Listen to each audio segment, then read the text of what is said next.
Estamos de volta com o Brasil Urgente para Campinas e região. Mais uma vez, uma boa tarde a você. Seja bem-vindo à Band. Hoje nós estamos rápido e rasteiro aqui, porque tem muita coisa para falar para você. Daqui a pouco tem uma van queimada na Barão de Itapura, um susto que aconteceu no finalzinho da manhã de hoje. Só que é o seguinte, vamos abrir o diário de bordo.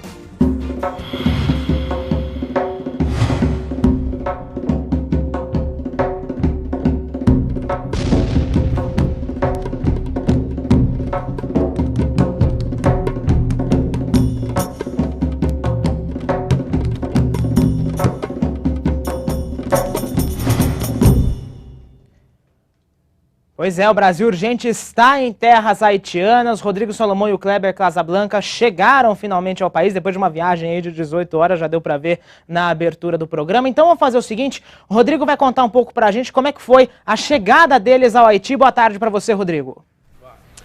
Pois é, boa tarde para você, Felipe Pereira, para quem acompanha nosso Brasil Urgente para Campinas e também para toda a nossa região. Antes de tocar aqui com as informações direto do Haiti, vou explicar por que eu estou vestido assim, estou de boné, estou de camisa de manga longa, tá aqui, olha. Só tirei o óculos escuro para conversar com vocês aqui na tela da Band. Isso aqui é recomendação da ONU, dos militares brasileiros, para a exposição ao sol e ao ambiente haitiano. Nós estamos nesse momento na base Charlie, que é a base do comando do batalhão brasileiro Brabate 19. Mesmo aqui, a necessidade de uma proteção não só contra os raios do sol. Nós estamos aqui em meio ao Caribe, o sol brilha forte, a temperatura é superior a 33, 34 graus, mas também diante da presença de alguns vetores de doenças, especialmente pernilongos, que podem transmitir a malária,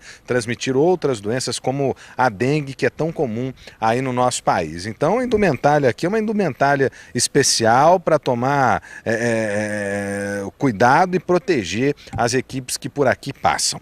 Bom, ontem vocês viram, desembarcamos antes de chegar aqui no Haiti, na Venezuela. Depois de mais 2 horas e 45 minutos de voo, finalmente chegamos aqui à capital Porto Príncipe, onde fomos recebidos pelo comandante do Brabate 19, o coronel Davi. Um desembarque tranquilo com a nossa aeronave da Força Aérea Brasileira. E aí sim as primeiras impressões a respeito desse país que hoje segue sob a intervenção dessa missão de paz da ONU. As primeiras imagens que nós estamos mostrando para vocês aí são imagens do caminho do aeroporto até a base do contingente brasileiro.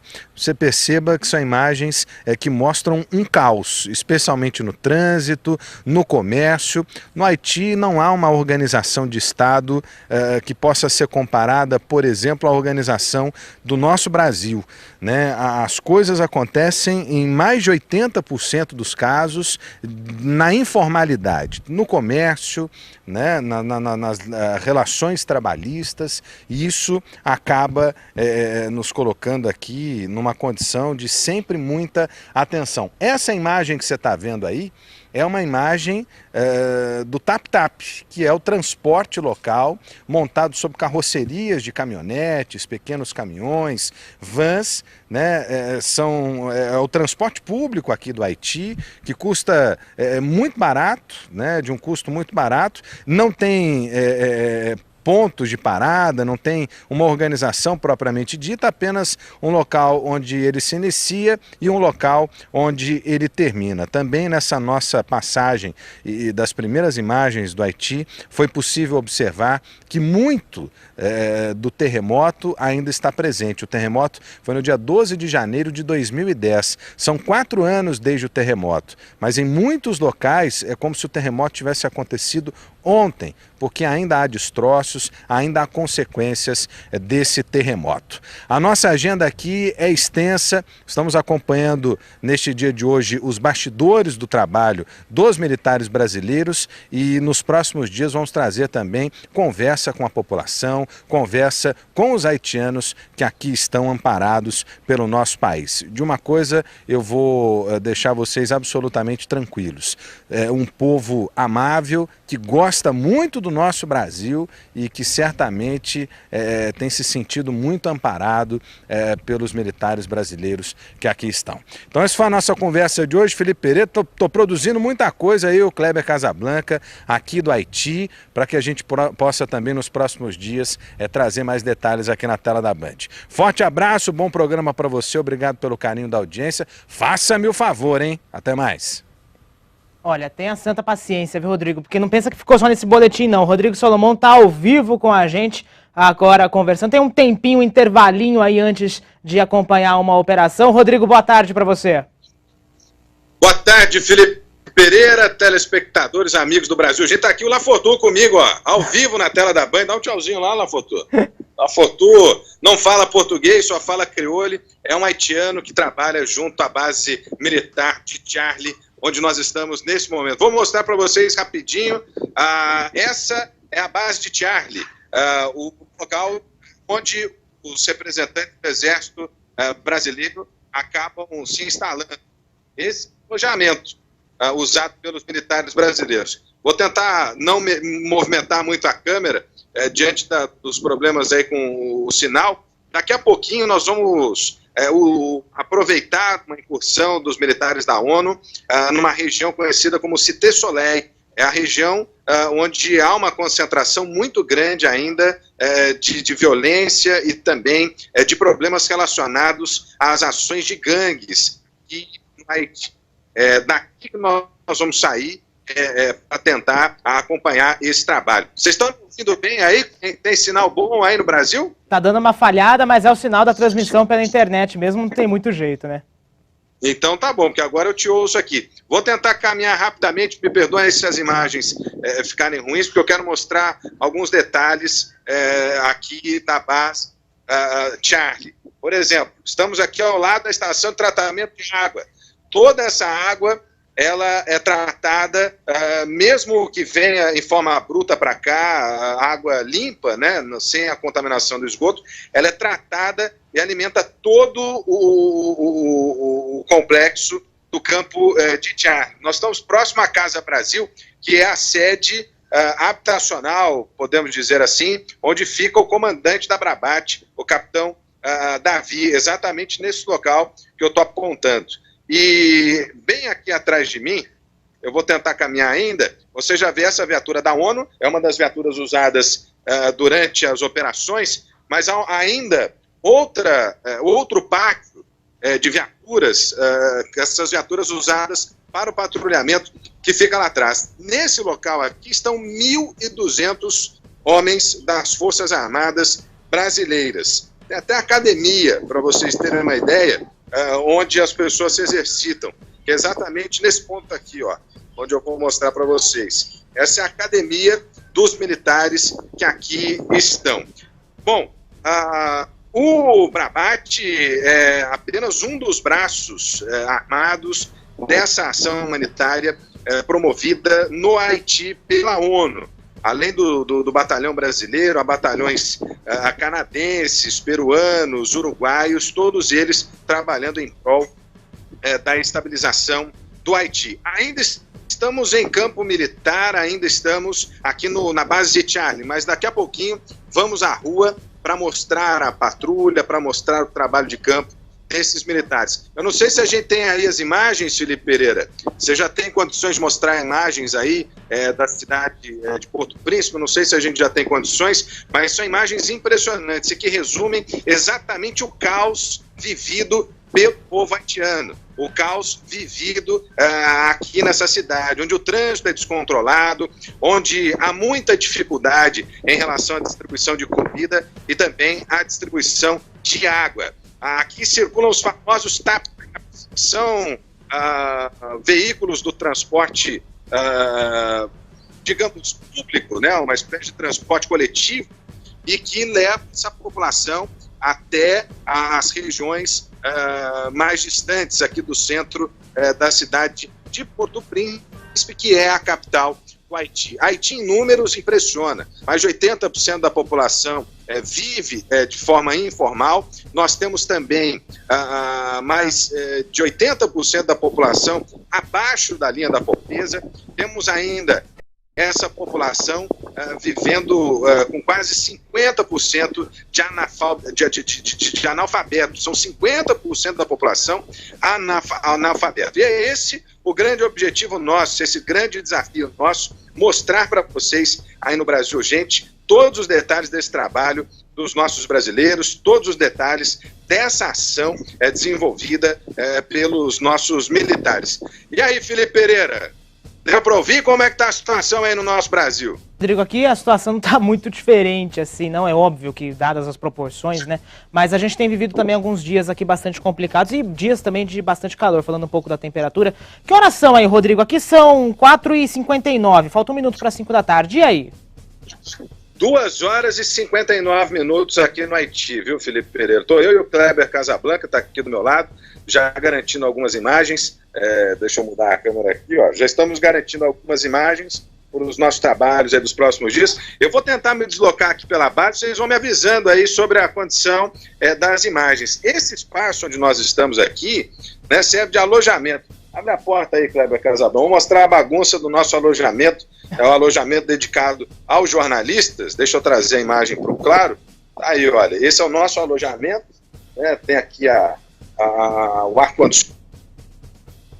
Bom, você percebe aí que realmente a transmissão pela internet, aqui, né? No boletim eu falei sobre as doenças que, infelizmente, assolam o Haiti. Dentre elas, a dengue, que é transmitida pelo mosquito Aedes aegypti. O mesmo mosquito transmissor da dengue também é transmissor de outras doenças. E por isso, daqui a pouquinho, a gente não vai conseguir mostrar, porque o Brasil Urgente já vai estar concluído, mas um serviço de fumacê muito parecido com aquele serviço que as prefeituras desenvolvem, muito parecido com o serviço que a gente vê aí no Brasil no controle de endemias. Ele passa por aqui, são 2 vezes por dia isso. Eles passam por aqui e por aqui fazem o trabalho de controle desses animais, até para preservar a tropa, porque a tropa doente não ajuda em absolutamente nada. Aqui dentro também funciona um refeitório. Por quê? Porque toda a comida e bebida distribuída aos militares vem desse refeitório, vem desse espaço,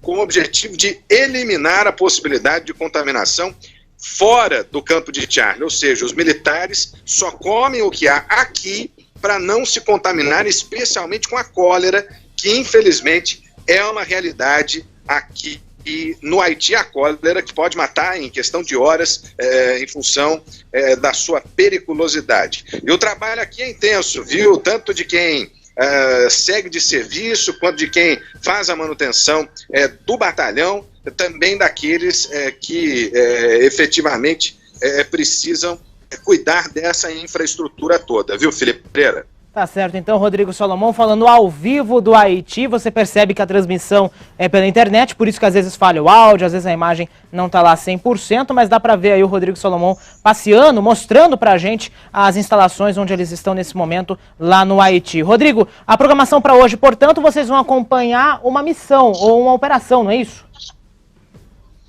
Exatamente, Felipe Pereira. É uma operação com os blindados aqui no Haiti. Eu estou tentando me deslocar até a área dos blindados. Vamos ver se o sinal consegue nos acompanhar para que vocês tenham uma ideia do tamanho aqui do campo de Charlie. Esse aqui, como eu disse, é o espaço da reservação de água e do tratamento de água. Vou mostrar lá embaixo, olha, para a gente não ficar muito distante do jornal, do espaço da internet. Aqui estão os blindados usados pela ONU. Realmente. O trabalho de...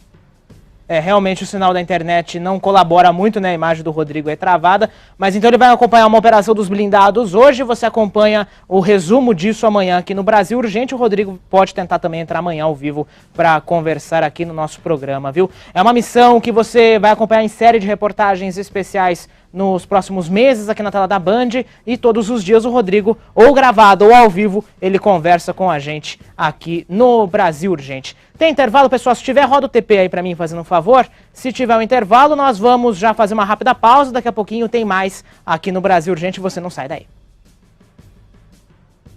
Não tem ainda, né? Então vamos fazer o seguinte, Me dá as imagens da van queimada aí, fazendo um favor. Um susto hoje de manhã na Avenida Barão de Itapura, aqui em Campinas. Uma van pegou fogo. Olha só essas fotos que foram mandadas pelo nosso colega Danilo Rensober, um jornalista que estava lá na região. Olha só o susto que foi isso de manhã. Aqui na Avenida Barão de Itapura, viu? A situação foi bastante preocupante. Segundo as primeiras informações, teria sido uma pane mecânica, uma pane elétrica, na verdade, que teria causado todo esse problema. Aí as imagens do Marcelo Ávila, que mostram o momento do Corpo de Bombeiros chegando até o local. O Corpo de Bombeiros que fez aí uma ação bastante rápida e conseguiu controlar as chamas. O trânsito na Barão de Itapura, evidentemente, foi desviado para outra faixa, para poder os bombeiros terem aí todo o trabalho, conseguirem fazer todo o combate. Então a situação aí que chamou bastante atenção. Rafael Gnipper já está comigo, pessoal. Se ele já tiver, boa tarde para você, Rafael. Tem as informações também sobre o que aconteceu, né? Boa tarde, Felipe. Olha, foi um susto mesmo, né? As imagens impressionam, mas felizmente tudo terminou bem. Bom, o veículo aí pegou fogo na Avenida Barão de Itapura, como você falou, na manhã de hoje em Campinas. Pelo que o motorista da van falou, Felipe, o fogo começou ali na parte dianteira do veículo, no motor, e acabou se espalhando. Felizmente, o motorista percebeu o que estava acontecendo e ele e os passageiros conseguiram sair da van sem que ninguém se ferisse, que não tivesse nenhum problema. Alguns funcionários de um posto de gasolina que estavam ali próximos ao local tentaram apagar as chamas com os extintores de incêndio, mas não conseguiram. O Corpo de Bombeiros então foi acionado e controlou as chamas. O incidente, Felipe, fechou uma das vias da avenida e deixou o trânsito no local congestionado ali, muito em função da remoção da van e também da curiosidade dos motoristas. A pista já foi liberada e o trânsito flui normalmente. Felizmente tudo correu bem, ninguém se feriu, tudo deu certo nesse incêndio. Foi só um susto mesmo, né, Felipe? Pois é, um baita susto, inclusive, de repente ver o carro aí pegando fogo, mas não foi nada demais, não foi nada de mais grave, então pelo menos o motorista, tanto o motorista quanto os passageiros conseguiram aí se salvar sem ferimentos. Muito obrigado, Rafael Gnipper, pelas informações. Aí o trânsito na Barão de Itapura, que ficou bastante complicado na manhã de hoje por causa desse incidente, essa van que teve uma pane elétrica e acabou pegando fogo ali na Barão de Itapura, uma das avenidas bastante movimentadas aqui de Campinas, liga a região da rodoviária à Avenida Brasil. Pode voltar aqui comigo, você pode participar aqui no Brasil Urgente de uma maneira diferente da habitual, viu? Você pode mandar a sua mensagem colocando no seu Facebook o texto que você quiser e a hashtag Brasil Urgente Campinas. Hashtag aquele jogo da velha, viu? Tô até com o tablet aqui esperando a sua participação. Você também pode participar com a gente pela página facebook.com/Brasil Urgente Campinas. Você manda a sua mensagem, a gente lê aqui no ar, eu tô aqui esperando a sua participação. Tem as imagens da torre, pessoal, a gente sempre tá falando do tempo e da temperatura aqui em Campinas, né?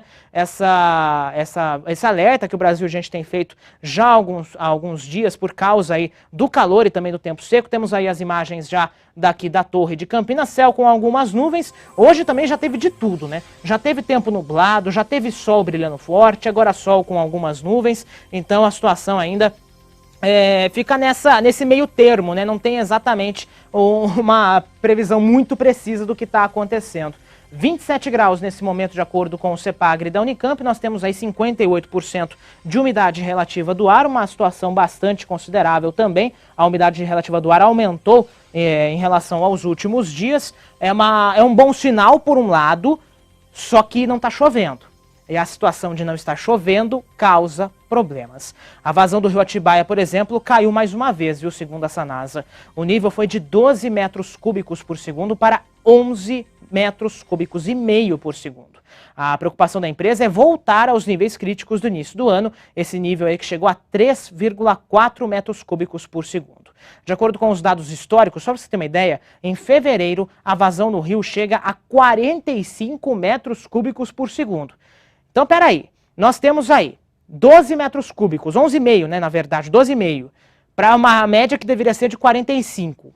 Tem coisa muito errada aí. Para atingir esse índice, para atingir os 45, seria necessário chover a semana inteira. Inclusive, a gente tem falado isso aqui, né? Teria que chover muito, teria que chover a semana inteira para poder dar aí conta dessa situação, para poder voltar o rio Atibaia a ter um índice um pouco mais favorável. Dessa forma, hoje, o volume é de 25,5% do ideal para o abastecimento de Campinas, que tem 1.100.000 habitantes. E olha, você tem acompanhado aqui no Brasil Urgente que a situação dos rios é bastante crítica. Em alguns municípios da região já vivem o racionamento de água. Inclusive aqui em Campinas havia esse risco também, mas isso não aconteceu. E por causa disso, muitas ações de economia estão sendo colocadas na prática. Só que em algumas cidades, veja só, a situação é diferente. Em Indaiatuba, por exemplo, o consumo aumentou 40%. Aumentou 40% nesse mês, quando o ideal era justamente reduzir o uso. A Lucimeire Ramalho tem os detalhes pra gente aqui no telão. Pode rodar. Há algumas semanas, o assunto mais comentado é o risco da falta de água. Todos sabem que é preciso economizar, mas mesmo assim, muita gente ainda não se conscientizou sobre os riscos do uso excessivo. Em Indaiatuba, por exemplo, a população, ao invés de diminuir a quantidade de água, extrapolou. Nem a seca e a baixa vazão dos rios frearam o consumo na cidade. Como houve um anúncio que a região estava com dificuldade hídrica, aqui em Indaiatuba ainda não estava, as pessoas entenderam que em Indaiatuba também ia ter essa dificuldade hídrica e acabaram consumindo de forma exagerada muito mais água. A situação ficou tão crítica que os dois rios que abastecem o município, o Capivari-Mirim e o Piraí, não deram conta da demanda. Desde a semana passada, a saída encontrada pela prefeitura foi recorrer às represas particulares. Elas estão sendo usadas para despejar a água armazenada nesses dois rios para abastecer a cidade. Antes desse período mais seco, o serviço de abastecimento tratava 1.200 metros cúbicos de água por hora. Agora está tratando quase 1.500, o que causa até um transbordamento. Nestas telas, os funcionários conseguem em tempo real saber a situação de cada reservatório e mudar a quantidade de água enviada a cada um deles. Muitos permanecem na metade da capacidade. De quarta-feira da semana passada até o último domingo, a cidade registrou um consumo de água 40% maior que o previsto para a época. Isso pode ser comparado a 80 mil pessoas a mais utilizando água no município. Atualmente, esse índice está em 20%. Se a população não colaborar economizando, esse cenário pode piorar e muito. Se nos próximos 10 dias não chover e o consumo não cair, o que vai acontecer? Nós vamos precisar baixar aqui um decreto de emergência. E aí nós vamos ter que racionar a água em diversos bairros da nossa cidade. Por isso, o superintendente pede o apoio dos moradores de Indaiatuba para que medidas mais drásticas não sejam tomadas. E quando o assunto é economia, as opiniões são muitas. A população realmente está gastando. Só que a cidade está crescendo, está surgindo muito loteamento. E não está tendo controle, está tendo loteamentos demais e não está compatível com a quantidade de água. A população tem que realmente colaborar, eu acho que é de cada um, eu acho que isso é respeito com os demais que estão colaborando. Então a gente ainda vê, passando pelos bairros, gente lavando carro, calçada, então eu acho que a pessoa tem que se conscientizar. Colaborar, com certeza, para não sofrer no futuro. Essa frase resume tudo, né? Colaborar para que não seja prejudicado no futuro. É a situação da água aqui na nossa região, né? Enquanto muitos têm que fechar as torneiras ou simplesmente não tem água nas torneiras, o caso de Indaiatuba aí o consumo maior até do que o previsto e maior inclusive do que eu imaginava, inclusive para essa época de seca, né? Essa época de racionamento. Ainda não há nenhuma previsão de que Indaiatuba entre em algum tipo de racionamento, pelo menos de acordo com as informações que nós apuramos, mas se continuar do jeito que está, não vai demorar muito também não, viu? Então a população tem que ter consciência, tem que se conscientizar, tem que economizar água. A gente tem feito esse alerta aqui, não é à toa não. Tem que economizar água porque a situação está realmente preocupante. E olha, apesar do anúncio do governo de São Paulo do aumento em 25% da vazão no sistema Cantareira para a região e das chuvas que aconteceram nos últimos dias, os níveis dos rios continuam abaixo do normal. Você ouviu agora há pouco a situação do Atibaia, né? Sem opção nesse período de estiagem, muitas empresas têm que comprar água para manter a produção. Quem traz os detalhes para a gente é a Silvia Pérez, aqui no telão, pode rodar. Para manter a produção de medicamentos, essa indústria farmacêutica vem comprando água. A média são 3 caminhões por dia para garantir os níveis mínimos dos reservatórios. A empresa, que depende do rio Atibaia, suspendeu a captação no início de fevereiro por causa da baixa vazão. Um plano de contenção foi estabelecido para evitar desperdícios. Readequamos a nossa forma de operar dentro da planta. Então não estamos mais utilizando água para irrigação, não estamos utilizando água para outros meios que não seja única e exclusivamente para a produção de medicamentos. A indústria, que distribui medicamentos para 20 países, já contabiliza os prejuízos causados pela estiagem. Comprar água é 4 vezes mais caro do que você captar do rio, então isso certamente tem um impacto financeiro. Com as chuvas dos últimos dias, o nível do rio Atibaia subiu 62 centímetros e a vazão passou dos 3 metros cúbicos por segundo para 12. Apesar das melhoras, os índices estão longe de ser os ideais. Nesse período, o rio deveria estar com 45 metros cúbicos por segundo. No fim de semana, o governo de São Paulo anunciou o aumento da vazão do sistema Cantareira para a região em 1 metro cúbico por segundo, para ajudar a melhorar os níveis por aqui. Porém, segundo o Grupo de Atuação e Defesa do Meio Ambiente do Ministério Público, a decisão é importante, mas tardia, e não deve atenuar as consequências que o período de estiagem vai trazer para a vida útil dos rios. Até porque a gente está tratando de uma estiagem absolutamente fora do normal, um período que não estava previsto, uma quantidade pouca de chuva que não era prevista, era previsto mais chuva aqui para a nossa região, para o estado de São Paulo como um todo, uma estiagem bastante atípica e não à toa existe esse risco aí dos rios sofrerem uma grande perda. Eu lembro até do consórcio PCJ informando que 2014 seria dada a condição, né, há 2 semanas atrás já era uma situação difícil, agora a situação vai ficar ainda pior para os rios, porque não tem como reparar, dependendo de como for, dependendo de como acontecer e de como continuar, não há como reparar os danos causados aos rios. Nós já mostramos problemas no Jaguari, lá em Amparo, no Camanducaia, aliás, em Amparo, no Jaguari, também no Atibaia. Resumindo, é um caos que tem se instalado e aí cabe à população ajudar também, economizar e conscientizar.